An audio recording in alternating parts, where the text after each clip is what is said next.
birds are back in the aviary. Duh. If you want to skip ahead and just watch the birds exploring, I'll put a timestamp somewhere down in the bottom so you'll know where to fast forward to. But I'll start the video back in time and get you caught up for those of you that kind of want to know what I've been up to since the last time I talked to you. One thing that consumed a fair amount of time was taking care of all the little twin spot babies, waiting for them to color up and see what I had available for folks who were on the wait list for pairs. And mostly that just involved, giving them lots of different kinds of food, lots of different kinds of dishes, and let them get used to all kinds of live food, all kinds of seeds, lots of perishable foods, just kind of socializing them so that they would be a little bit more adaptable to whatever their new situation was.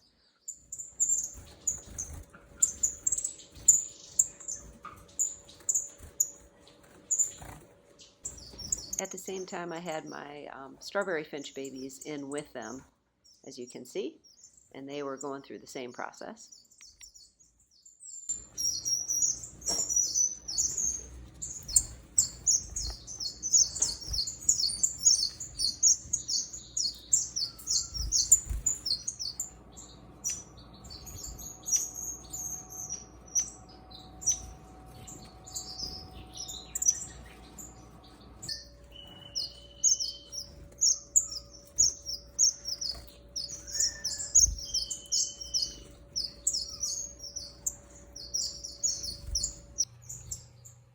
And then as they hit about 100 days old, most of the males have colored up well enough that you are sure they are males, and most of the females have also not developed any red on their chest, so you can be pretty sure that they're females. And they are now a little bit over that, so they have been starting to go to their new homes. And the strawberry finches are even a little trickier. Once they're obviously male, they're male. But even if they look like a female, it could be just a male that is not coloring up quickly. So that takes a little bit longer to be sure. For me to be sure, anyway. So that's what's been going on with those guys. And they're all doing really well. Then the sort of rest of my attention has been really focused on the new species, learning to read their body language and their energy, their relationships between the birds, what they like to eat, what nesting material they like, what is quote-unquote normal for them in terms of energy level and how they behave, so I can, take good care of them. So that has been a busy project, and I don't have them dialed in yet. I don't think I've got the diet quite right. I don't fully understand how much privacy they want and how live food kind of factors into the whole breeding cycle for them. Both species have made attempts at nesting, but unsuccessfully. Right now, this pair got a nest because they were pretty determined to start a clutch. So they are sitting on eggs as we speak, and they are not moving into the aviary, obviously. And then there's another quote-unquote pair, but they are a brother and sister, so they are not in the aviary. That's why only 2 pairs of the black cheeks are moving in, and 1 pair of the violet ears because they are not known for sharing space in breeding condition. So I'm really excited to see how the aviary changes things. You'll notice that the black cheek waxbills are pretty badly plucked.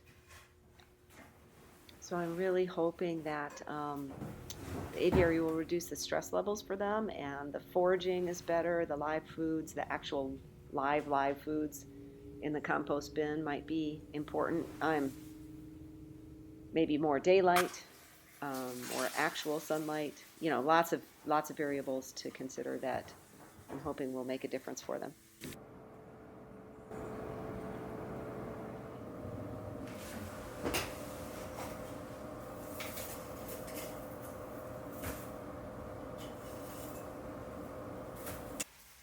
Okay, I've got food, water, food, stream, a couple of nest sites, sun, for a little while anyway, before it starts raining today. I'm going to go catch birds and do toenails.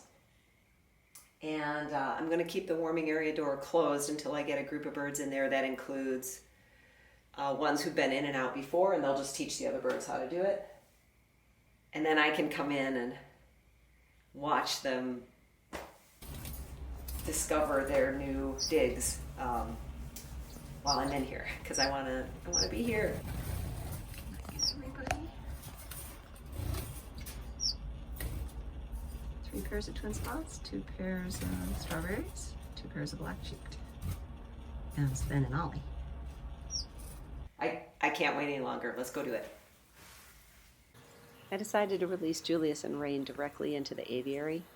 They would just encourage the other birds to come out and explore. So Julius is thinking, what just happened? And Sven and Ollie, the 2 gold breast males, came out right away as well.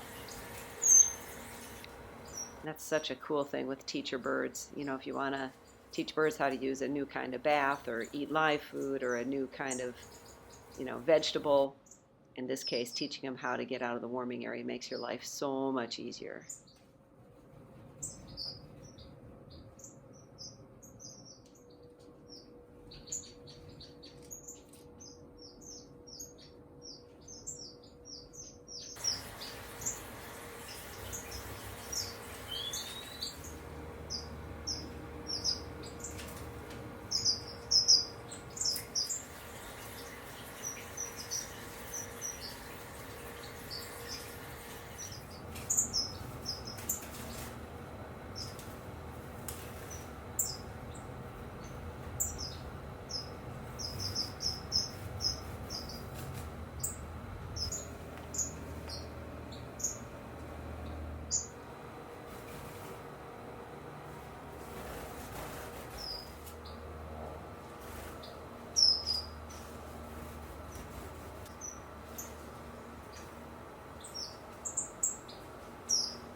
So it's the morning of, well, I guess day 2. I moved these guys in over the course of yesterday, which you will have seen, of course, by this time. Everybody's out of the warming area. Last night the male strawberries had not left that space by the time I kind of gave them some time to be by themselves. So today I'm going to move some fruit flies into the compost. I will probably start cutting up some burlap. And I've got to make a decision about 4 birds. I think I'm going to move the 2 male parrot finch babies back into the aviary, the 2 that have bad feet. I was going to move them yesterday. I was concerned how well they would do. I think they're, and I thought about it overnight, and I think they're actually going to do better. Am I in the way? I think they're going to actually do better in here than they do in the cages because they have so many different kinds of diameters of perching that they can use. And they're not going to cause any trouble, I don't think. They're 2 males, so they're not going to bug anybody. Peter and Molly are going to stay in the basement. I don't want them having any more chicks, at least at the moment. They need to rest. Maybe next fall. My other decision is even harder to make, and that is, do I move a pair of violet ears? They're going to end up getting a lot of live food.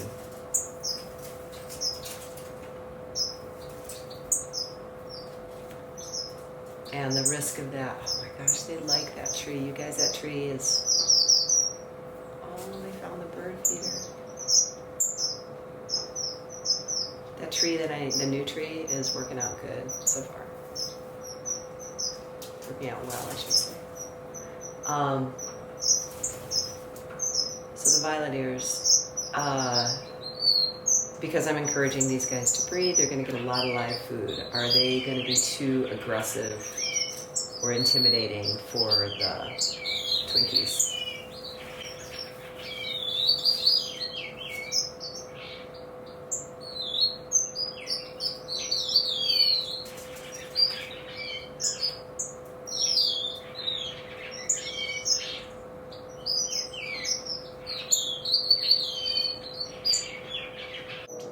Well, I did decide to, she's already eating mealworms. I did decide to move the parrot finch babies in. One is out already. One is still in the warming area. And I moved my 1 violet ear pair. She's laying eggs all over the floor anyway, so I figure, you know what, give it a try. Hopefully there will be no strife. But because they are ready to rock and roll, I'm going to cut up some burlap while I'm watching. You don't need to watch that. You want to watch the birds. So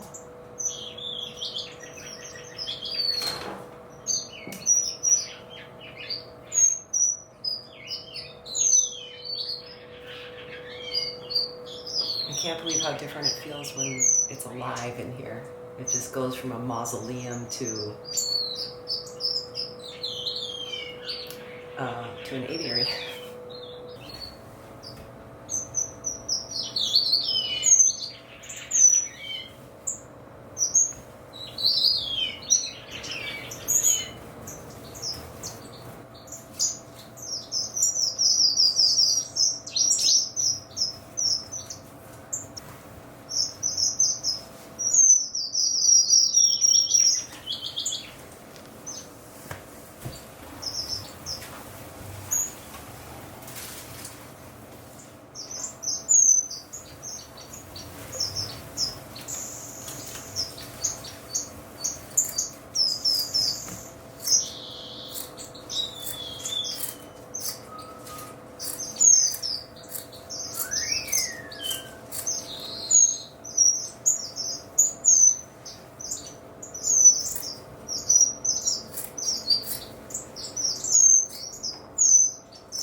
I'm making note of this because last time I tried to colony breed the twin spots last fall, I had one female buttercup that wanted to trade partners, and she disrupted the whole process until I took her and her partner out.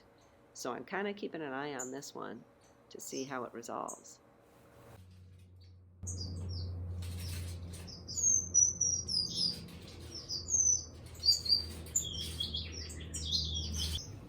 Well, their first full day in the aviary is winding down, and I'd say I'm pretty happy with how they're using the space so far. The only thing really they haven't taken advantage of is the stream for bathing. So everybody's looking kind of scruffy from being handled and caught, but I expect that'll change over the next few days. And the population seems to be all getting along pretty well. Happy about that.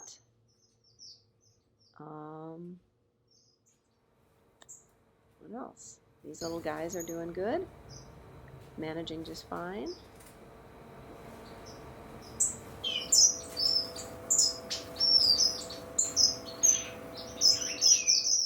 I think as I'm scanning around, maybe the best part of the aviary is there are 20 birds in here. Half the time I have a hard time finding them, which is exactly the way I want it to be. I know the video clips I try to focus in on when you can see the birds, but actually I enjoy having a low bird density compared to the space. It makes me feel, it's a nice energy for me. And what's doubly nice is now the birds that are in the bird room can also spread out. So that will be my project for the next week or so, is to do a little bit of rearranging there. So they have some more room until they get a turn in the aviary later on this summer.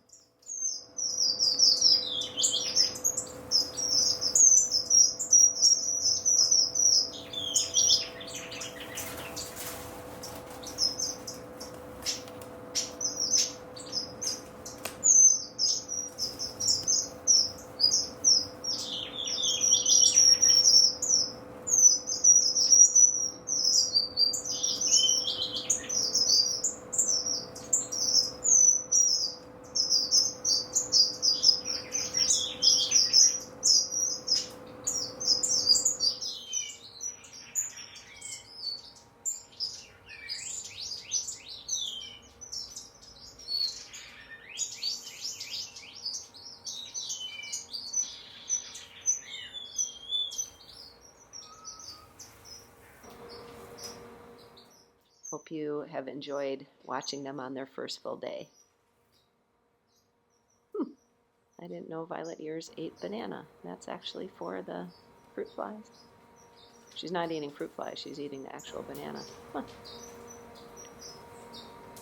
Anyway, everybody's just filling up before they go find a place to roost at the end of the day. And hopefully some of my little notes about the kind of things that I'm observing or paying attention to are interesting. And if they're not, they're just interesting to me, I guess. Or a good record for me, anyway. And at the very end, I will leave you with a lullaby that the little violet ear male sings when he gets sleepy, which is quite lovely.